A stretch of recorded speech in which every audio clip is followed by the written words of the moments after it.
మార్నింగే ఇంకా నేను మా బావ వాళ్ళ ఇంటికి అయితే బయలుదేరిపోయాను. బిఫోర్ డే మా డాడీ వాళ్ళ ఇంటికి వెళ్ళాను అని చెప్పాను కదా, రామాలయం పెట్టారు అని చెప్పి. ఆ వీడియో ఎవరైనా చూడకపోయింటే డిస్క్రిప్షన్లో లింక్ ఇస్తాను, తప్పకుండా చూడండి. అండ్ ఇది నా సింగిల్ జర్నీ. ఎప్పుడు నేను ఇంటికి వెళ్ళాలి అన్నా కానీ ట్రైనే ప్రిఫర్ చేస్తాను. 2 అవర్స్లో వెళ్ళిపోవచ్చు. బట్ బస్ అయితే 3.5 అవర్స్ 4 అవర్స్, రోడ్లు కూడా సరిగ్గా ఉండవు. బట్ నేను వెళ్ళే టైంకి ట్రైన్ అయితే అవైలబుల్గా లేదు. అండ్ ఎర్లీ మార్నింగే వెళ్ళాను కదా, వెదర్ వ్యూ చాలా బాగుంది. ఆల్రెడీ మా బావ ఇంట్లోనే ఉన్నారు. అండ్ నేను ఇంకా ఫంక్షన్ చూసుకుని నెక్స్ట్ డే బయలుదేరిపోయాను. ఈ వంతెన ఒక్కటే అడ్డం అండి. బిఫోర్ అయితే కృష్ణా జిల్లా వస్తుంది. ఈ వంతెన దాటామంతా మొత్తం పశ్చిమ గోదావరి జిల్లా. మాది పశ్చిమ గోదావరి జిల్లా భీమవరం. సో ఫస్ట్ డే అత్తయ్య వాళ్ళ ఇంట్లో కొన్ని వీడియోస్ అండ్ ఫొటోస్ అయితే స్కిప్ అయిపోయినాయి, నేనైతే తీయలేదు అనమాట. అండ్ నెక్స్ట్ డే బ్రేక్ఫాస్ట్కి చిల్లు గారెలు వేస్తున్నాను నేను. నాకంత సరిగ్గా రావు, బట్ వచ్చినట్టు కొంచెం నేర్చుకున్నాను అనమాట. అలా అలా వేస్తాను. అండ్ ఇక్కడ అరుదుగా దొరికాయి చేపలు. అండ్ ఈవినింగ్కి చేపల ఫ్రై. డే 2 నేను మా పెద్దమ్మ వాళ్ళ ఇంటికి వెళ్తున్నాను. అండ్ వెళ్తూ దారి మధ్యలో ఇలా చూశాను, చెరువుల దగ్గర కాలువల దగ్గర బట్టలు ఉతుకుతున్నారు. యాక్చువల్లీ పల్లెటూరు అంటేనే ఇది. అసలు మనం సిటీలో వాషింగ్ మిషన్స్ అవన్నీ ఉంటాయి, బట్ చూడంగానే చాలా బాగా అనిపించింది. అండ్ ఇక్కడ బాగా చేపలు అండ్ రొయ్యల చెరువులు ఉంటాయి అన్నమాట, ఎక్కువ దొరుకుతాయి. సో మా పెద్దమ్మ వాళ్ళ ఇంటికి నేను ఎందుకు వచ్చానంటే, ఈ ఊర్లో అమ్మవారిని పెట్టారంట, కొత్తగా మళ్ళీ గుడి కట్టారంట. సో మా అక్క వాళ్ళతో పాటు నాకు మా పెద్దమ్మ రామ్మ బట్టలు కట్టుకుని భోంచేసి వెళ్దు అని చెప్పారు. నేను ఎప్పుడైతే మా డాడీ వాళ్ళ ఊర్లో ఉన్నానో, సో ఇంకా మా అత్తయ్య వాళ్ళ ఇంటికి వచ్చాను కదా, ఇంకా నెక్స్ట్ మా మావయ్య నన్ను తీసుకొచ్చారనమాట మా పెద్దమ్మ వాళ్ళ ఇంటికి. అండ్ ఇది వచ్చేసరికి మా అన్నయ్య వాళ్ళ పాప. వాళ్ళ క్యూట్గా మాట్లాడుతుంది, ఎన్ని ప్రశ్నలు అడుగుతుంది, అసలు అన్లిమిటెడ్ ఎక్స్ప్రెషన్స్ ఇస్తుంది అనమాట. దాని మాటలతో భలే మాట్లాడుతుంది ముద్దు ముద్దుగా. అండ్ మా అన్నయ్య వాళ్ళ ఎదురుగానే ఇంకొక వరుసకి నాకు అన్నయ్య అవుతారు. ఆ వదిన నన్ను పిలిచారనమాట, కాసేపు కూర్చొని వెళ్దురా అని చెప్పి. అండ్ నేను వీడియోస్ అండ్ ఫొటోస్ దిగాను అంటే సంఖ్యలో పిల్లిలా వచ్చేస్తుంది పక్కకి మా అన్నయ్య వాళ్ళ పాప అండ్ ఒక బాబు కూడా వాళ్ళకి. అండ్ పక్క నుంచి మా పెద్దమ్మ అండ్ మా అక్క ఉన్నారు. మా పెద్దమ్మ అంటూ ఉంది, ఉండొచ్చు కదమ్మా ఒక 2-3 రోజులు, ఎప్పుడూ రావు కదా అని చెప్పాలన్నారు. బట్ కుదరదు కదా మనకి. అండ్ కాసేపు ఇంకా మా పెద్దమ్మ వాళ్ళ ఇంటికి వచ్చేసి అండ్ దీంతో మాట్లాడి ఇంకా టెంపుల్కి అయితే స్టార్ట్ అయిపోయాము.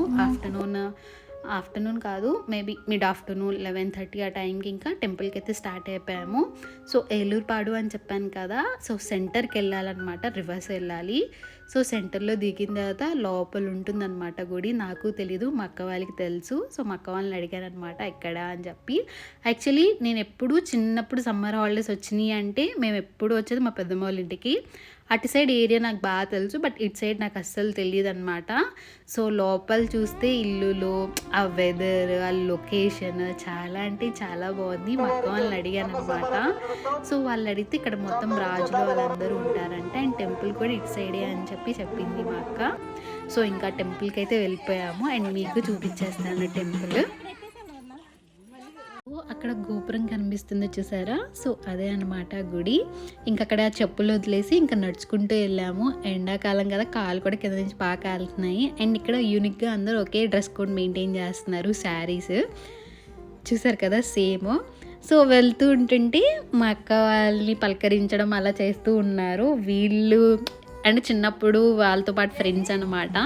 సో ఇలాంటి ఫంక్షన్స్ అప్పుడే అందరూ ఒకేసారి గ్యాదర్ అవుతూ ఉంటారు. అండ్ మనం టెంపుల్కి వెళ్ళిపోదాం, వాళ్ళు అలానే మాట్లాడుతూ ఉంటారు. అండ్ నేనైతే టెంపుల్కి లోపలికి అయితే వెళ్ళిపోతున్నాను. అండ్ మీరు చూసేసేయండి.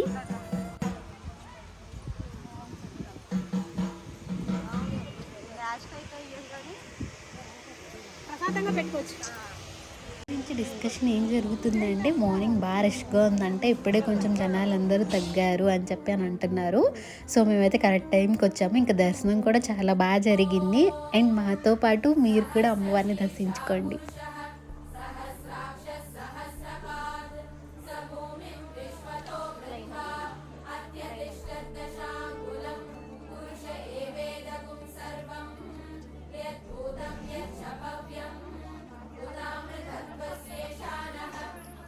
అలా మహిమ కలిగిన అమ్మ అంట, ఏమైనా కోరికలు కోరుకుంటే ఖచ్చితంగా నెరవేరుతాయి. అండ్ ఇప్పుడైతే చాలా చిన్నగా సెలబ్రేట్ చేశారు. మే 18న పోతుని కూడా కోసుకొని చాలా గట్టిగా సెలబ్రేట్ చేసుకుంటారనమాట. అండ్ ఫైనల్లీ హోమగుండం చుట్టూ తిరిగి ఇంకా దండం పెట్టుకున్నాము. అండ్ మా అక్క వాళ్ళు, మా వదిన వాళ్ళు, మా పెద్దమ్మ అండ్ వాళ్ళ పిల్లలతో ఫైనల్లీ సెల్ఫీ. అండ్ తిను మా అక్క వాళ్ళ ఫ్రెండ్ అనమాట. ఇంకా అందరం వచ్చేసాము గుడికి దర్శనం చేసుకోవడానికి.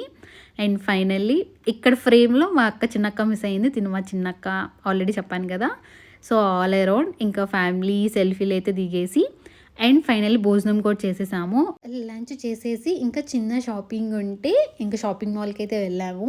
అండ్ ఇక్కడ మేము కొన్ని శారీస్ అయితే తీసుకున్నాం అనమాట.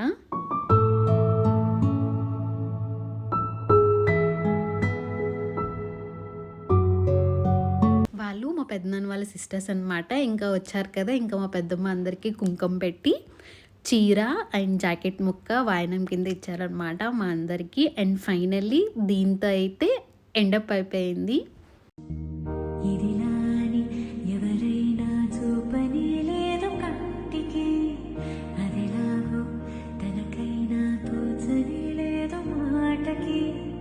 ఇప్పుడిప్పుడే మనసైనా రేపు దొరికింది చూపుకి కథ కదిలే వరసన తమయదలే తడిసిన గత జన్మల పొడవున దాచిన దాహము ఇప్పుడే వీరికి పరిచయమా తన నవ్వులలో తణుకు తణుకు తన చెంపలలో చమకు చమకు తన మూవలలో జనకు జనకు సరికొత్త కళ. ఫైనల్లీ మా పెద్దమ్మ అయితే అందరికీ సారీలు పంచిపెట్టేసింది. అండ్ అందరూ ప్యాకప్ చెప్పేశారు, ఎవరింటికి వాళ్ళు వెళ్ళిపోయారు. అండ్ నన్ను మా అన్నయ్య వచ్చి పికప్ చేసుకుని మా అత్తయ్య వాళ్ళ ఇంట్లో డ్రాప్ చేస్తా అన్నారు. ఈవినింగ్ 6:30 ఆ మధ్యలో వస్తా అన్నారు. అండ్ ఇదంతా మా పెద్దమ్మ వాళ్ళ ఇల్లు అనమాట. చాలా బాగుంటుంది. చిన్నప్పుడు మేము సమ్మర్ హాలిడేస్ వచ్చినాయి అంటే ఇక్కడికే వచ్చి ఇక్కడే టైం స్పెండ్ చేసేవాళ్ళం. అండ్ ఈవినింగ్ వ్యూ అయితే ఇంకా బాగుంది. అండ్ ఇక్కడ అందరూ ఈవినింగ్ అయితే అరుగుల మీద కూర్చొని మాట్లాడుకుంటూ ఉన్నాం అనమాట. హోప్ మీ అందరికీ ఈ వీడియో నచ్చిందని అనుకుంటున్నాను. And stay tune for Ammu walkie YouTube channel for the next video. And next day మా అత్తయ్యని హాస్పిటల్కి తీసుకెళ్ళాలి. అండ్ మా ఆడపడుచు వాళ్ళ ఇంటికి వెళ్తున్నాను. అవి కూడా తొందరలో పోస్ట్ చేస్తాను. And thank you for watching.